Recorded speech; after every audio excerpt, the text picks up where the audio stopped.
cambiamos de tema. El escritor, el docente y escritor de aquí en nuestra ciudad, Fernando Walsh, se presentó en el día de ayer en la sala de exposiciones del Teatro de la Torre, donde presentó su último libro, Frases de científicos creyentes, donde los hombres de ciencia hablan de Dios. ¿De qué se trata esto? Esto nos dijo.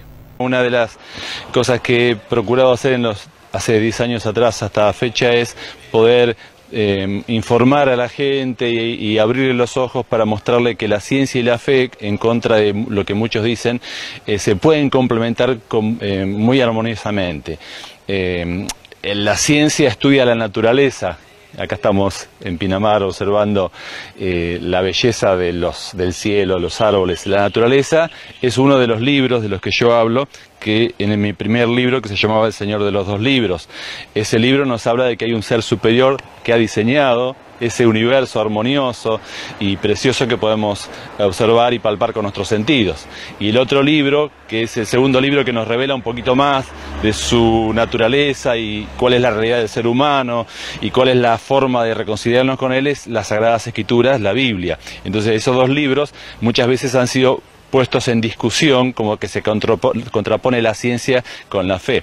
Y mi intención es esta, de poder mostrar que desde la época del siglo XV, con Copérnico, Galileo, Kepler, Newton y otros grandes científicos, Francis Bacon, Descartes, filósofos y científicos, hasta la fecha, con nombres como Francis Collins, que es el genetista más importante de la época, que fue el director del proyecto Genoma Humano, el proyecto más importante de la historia científica, son hombres que tienen esta misma idea, que hay una complementariedad entre la ciencia y la fe. Y este libro de frases de científicos creyentes, aclaro, no son frases bajadas de internet, de algún sitio extraño, no, yo he profundizado, he buscado, hay 16 páginas de bibliografía donde yo he buscado las frases en los idiomas originales, en los libros donde estas personas lo escribieron, para tratar de que sea un libro académico, realmente con un respaldo, para que la gente pueda entender que esto que estoy compartiendo es real, ¿no es cierto? No es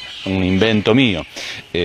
Por ejemplo, en Rusia hay un científico que vivió en la época del siglo XV, que es el padre de la ciencia de los rusos. Nosotros no lo conocemos, pero la universidad más importante, la Universidad Estatal de Rusia, se llama Miguel Lomonosov.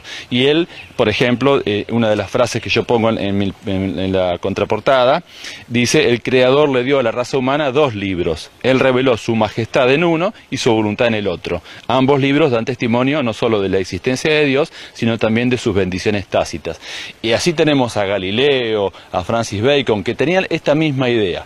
Y bueno, con el pasar de los años, ciertas ideologías que procuran ahora con la posverdad contradecir esto. Sin embargo, bueno, yo quiero realizar mi granito de arena. Bueno, le pasó a Galileo de que dijo que Dios creó el universo, pero la Tierra no es el centro del universo, y entonces ahí empezó el dilema. Hasta no hace muchos años, recién ahí le pidieron disculpas a la Iglesia a Galileo, por 500 años después, ¿no? Exactamente, ese es un ejemplo que se suele usar para decir que tiene que dividirse la ciencia de la fe, pero en realidad es un ejemplo muy mal tomado, porque Galileo era un excelente teólogo.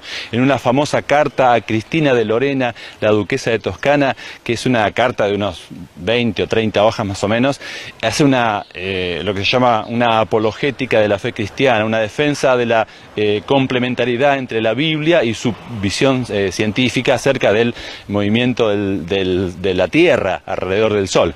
Y él muestra claramente que en la Biblia, y ahora lo sabemos mucho mejor, porque los avances científicos han avanzado tanto, que hoy sabemos que no hay nada que esté absolutamente quieto. Entonces los relatos bíblicos no contradicen la historia de que el Sol está, digamos, en el centro del sistema planetario y la Tierra gira alrededor. Y el Sol tampoco está quieto, se mueve, sabemos ahora. Y eso es un ejemplo de que se pueden complementar. Cuando hay conflictos, cuando desde la parte teológica o de la parte científica se basan en dogmas y no interpretan correctamente uno de los dos libros. Cuando aquellos que ven la naturaleza y no la interpretan bien a través de la ciencia, como ha habido muchas teorías, que en su momento fueron válidas, la teoría del éter, del flogisto, del calórico y otras teorías que en su momento fueron valiosas, pero con el tiempo se fueron viendo que no funcionaban.